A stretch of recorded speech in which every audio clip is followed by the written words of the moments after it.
The staples of modern suburbia. Beautiful homes, two-car garages, and country clubs. But what about heroin? Behind those tree-lined streets, there's a tall tale of hidden addiction. One that leads to a dark dead end. I stuck my arm out and my world changed overnight. For Lane, that suburban world started out ordinary. He lived in a nice neighborhood and went to a good school.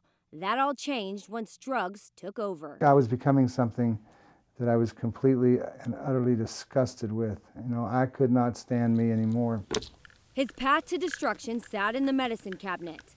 Experiments with prescription meds morphed into a messy heroin habit. I would have to drink alcohol just to get the courage to drive into the neighborhood to score the heroin. You know, I wasn't brave enough sober. Like Lane, addicts often go from pills to street drugs. Heroin is easier to find, more plentiful, and cheaper. A bag can cost $10. For the same high, pain pills usually are 3 times more expensive.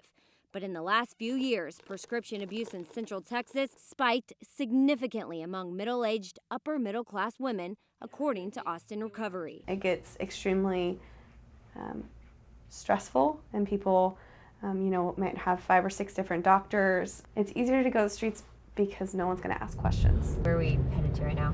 Second and Chalmers, the methadone clinics down there. We hit those streets with an undercover officer looking for heroin hotspots. It's Building A. That's the methadone clinic. To combat the surging threat, they're targeting dealers. So how bad would you say the problem of heroin is in Austin right now? It's everywhere. I mean, it's everywhere and nowhere at the same time. The deadly drug knows no boundaries or bias. It spans all classes. It's not a middle-class drug, it's not a rich person's drug, it's not a poor person's drug, it's everybody's. And one so addictive, neighbors you might not expect are getting hooked. When the doctors will no longer prescribe, I do see that the people then in turn towards the illicit drug market.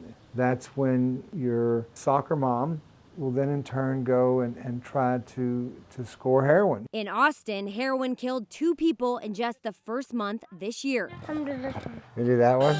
But Lane was one of the lucky ones, a desperate addict to a family man married with children. I fell madly in love with Aubrey. I remember wondering what such an incredibly beautiful woman would want to do with a guy like me. After 28 years, trapped, he found a way out.